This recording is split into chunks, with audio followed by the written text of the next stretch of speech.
राजस्थान की सुनहरी धरती पर बसे छोटे से गांव धोराबेड़ी में चहल पहल कम थी।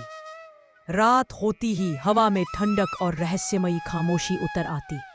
14 साल का आदित्य, जिसकी आंखों में हमेशा सपने चमकते थे, अपने घर की छत पर लेटा आसमान को देख रहा था। अचानक आसमान में 3 चांद एक साथ चमक उठे। एक नीला, एक लाल, एक सफेद। गांव का आसमान कभी ऐसा नहीं था। नीला चांद हल्की धड़कन जैसा कंपन कर रहा था, लाल चांद आग की लपटों जैसा चमक रहा था और सफेद चांद शांत, ठंडा और दैवी लग रहा था। आदित्य ने घबराकर माँ को आवाज दी, देखो आसमान में 3-3 चांद। माँ ने कहा, पगले, रात में सपने मत देखा कर। लेकिन जब माँ ने भी आसमान देखा, उनके चेहरे का रंग उड़ गया। अगले ही पल दादी लाठी टिकाती हुई बाहर आईं। उनकी आंखों में डर भी था और एक रहस्य भी। 3 चांद, ये तो प्राचीन संकेत है, दादी बोली। आदित्य, कौन सा संकेत? धीमी आवाज में कहा, बहुत साल पहले हमारे पूर्वजों ने एक जादुई दुनिया का द्वार बंद किया था। वो दुनिया 3 चांदों की रोशनी से चलती है। आज वही दुनिया तुम्हें बुला रही है। आदित्य चौंक गया। मुझे? क्यों? दादी, क्योंकि हमारे खानदान का आखिरी रक्षक तुम हो। दादी ने अपने पुराने संदूक से एक चमकता हुआ चांदी का पत्थर निकाला। उस पर 3 चांदों का निशान उकेरा हुआ था। जैसे ही 3 चांदों की रोशनी उस पर पड़ी, नक्शा चमक उठा। उस पर एक जंगल का रास्ता था, अंधेरा वन और उसके बीच एक गोल द्वार, त्रिमंडल लोक का प्रवेश द्वार। दादी, तुम्हें सुबह तक इस दुनिया में पहुंचकर चुने हुए रत्न को खोजना है। अगर तुम नहीं पहुंच पाए तो ये 3 चांद हमारे संसार में आपदा ले आएंगे। आदित्य चाहता था डरना, लेकिन उसके भीतर एक अजीब सा साहस उठ रहा था। भोर होते ही आदित्य अपने बैग में केवल 3 चीजें रखता है, मिट्टी की पानी की बोतल, रोटी का पोटला और दादी का दिया नक्शा। वह जंगल की ओर बढ़ता है। रास्ते में पक्षी भी अजीब आवाजें निकाल रहे थे, जैसे मानव की भाषा की नकल। पेड़ों पर पत्तों का रंग हरा नहीं, बल्कि नीला और बैंगनी था। हर कदम पर उसकी धड़कन तेज हो रही थी। भोर होते ही आदित्य अपने बैग में केवल 3 चीजें रखता है, मिट्टी की पानी की बोतल, रोटी का पोटला और दादी का दिया नक्शा। वह जंगल की ओर बढ़ता है। रास्ते में पक्षी भी अजीब आवाजें निकाल रहे थे, जैसे मानव की भाषा की नकल। पेड़ों पर पत्तों का रंग हरा नहीं, बल्कि नीला और बैंगनी था। हर कदम पर उसकी धड़कन तेज हो रही थी। जंगल के भीतर अचानक एक काली छाया उसके सामने आकर खड़ी हो गई। वह एक छाया भेड़िया था। उसकी आंखों से लाल चांद जैसी रोशनी निकल रही थी। आदित्य डरकर पीछे हटता है, पर तभी दादी का नक्शा अपने आप नीली रोशनी फेंकता है। भेड़िया पीछे हट जाता है और धीरे धीरे वह एक इंसानी आकृति में बदलने लगता है। एक नीले वस्त्रों में लिपटा युवा। वह कहता है, मत डरो, मैं रक्षक व्योम हूँ, 3 चांदों की दुनिया का पहरेदार। केवल चुना हुआ ही नक्शे को सक्रिय कर सकता है। तुम्हें हमारे लोक को बचाने आना ही था। आदित्य, क्या मुझे रत्न यही मिलेगा? व्योम, रत्न पाना आसान नहीं। उससे पहले तुम्हें 3 चांदों की 3 परीक्षाएं देनी होंगी। नीला चांद धीरे धीरे बड़ा होने लगता है। उसकी रोशनी जंगल के ऊपर गिरते ही सारा जंगल पानी की तरह लहराने लगता है। धोखा, भ्रम, माया। आदित्य के सामने अचानक उसकी मृत दादी आ जाती है, मुस्कुराती हुई, रोटी परोसती हुई। व्योम चिल्लाता है, ये सब भ्रम है, इसकी तरफ मत बढ़ना। लेकिन भावनाएं अक्सर तर्क को हरा देती है। आदित्य की आंखों में आंसू आ जाते हैं। वह आगे बढ़ता है। जैसे ही वह भ्रम को छूता है, दादी की छवि राख की तरह उड़ जाती है। आदित्य गिर पड़ता है।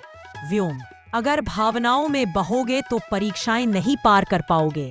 सच्चाई पहचानना ही नीले चांद की शक्ति है। आदित्य धीरे धीरे खड़ा होता है, अब पहले से ज्यादा मजबूत। अब लाल चांद तेज चमकने लगता है। धरती कांपने लगती है। आसपास के पेड़ आग जैसी रोशनी में लाल हो जाते हैं। अचानक धरती फटती है और एक विशाल अग्नि नाग निकलता है। व्योम, ये तुम्हारी परीक्षा है, मेरी नहीं। भागोगे तो जल जाओगे, खड़े रहोगे तो नाग खुद शांत होगा। नाग दहाड़ता है, आदित्य का दिल चीख उठता है, पर वह पैर जमाकर खड़ा रहता है। अग्नि नाग उसके 1 इंच सामने रुक जाता है और धीरे धीरे उसकी आग ठंडी पड़ने लगती है। नाग, तुम भय को जीत चुके हो बालक। लाल चांद का साहस तुम्हें प्राप्त हुआ। नाग गायब हो जाता है, लेकिन जमीन पर उसका छोड़ा लाल क्रिस्टल चमकता है। अब केवल सफेद चांद बाकी था। उसकी रोशनी चारों ओर शीतल धुंध की तरह फैल रही थी। व्योम गंभीर आवाज में कहता है, यह सबसे कठिन परीक्षा है। सफेद चांद शुद्धता की परीक्षा लेता है। दिल में बुराई हुई तो वो दिल पिघला देगा। अचानक आदित्य के सामने एक विशाल सफेद दर्पण उगता है। दर्पण में वह खुद को देखता है, लेकिन यह उसका सामान्य चेहरा नहीं था। उसमें उसके भीतर की सारी कमजोरियां झलक रही थी। लोभ, गुस्सा, ईर्ष्या, डर। आदित्य टूट जाता है। क्या मैं इतना बुरा हूँ?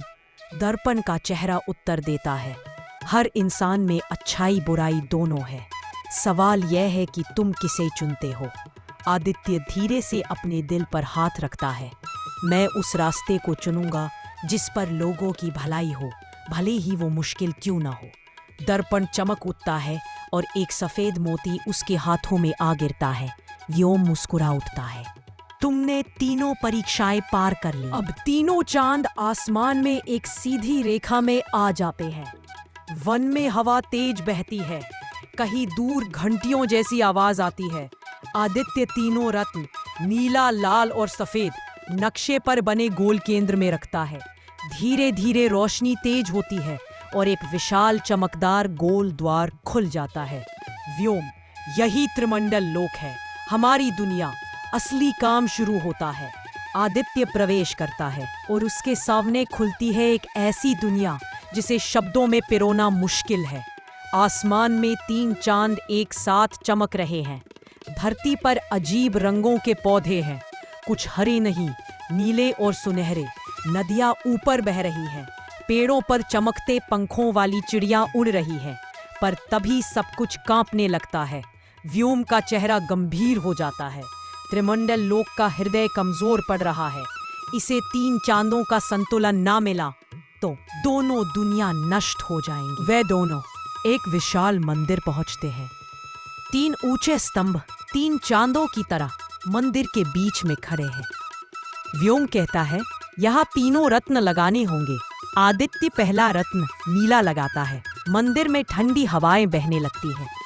तीसरा रत्न सफेद, सारा मंदिर दैवीय रोशनी से चमक उठता है। तभी तीनों चांद आसमान में बराबर हो जाते हैं और त्रिमंडल लोक का हृदय फिर से जीवित हो उठता है।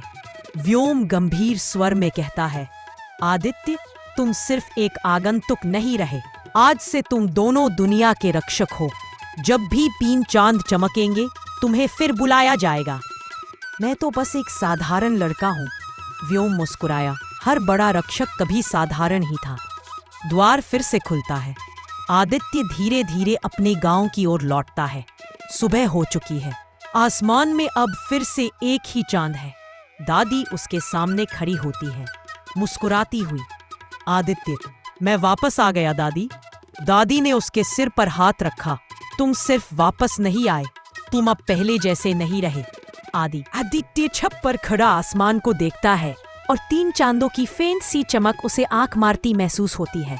ये सिर्फ शुरुआत है। 3 चांदों की दुनिया अभी भी जीवित है और आदित्य की असली यात्रा आगे बाकी है।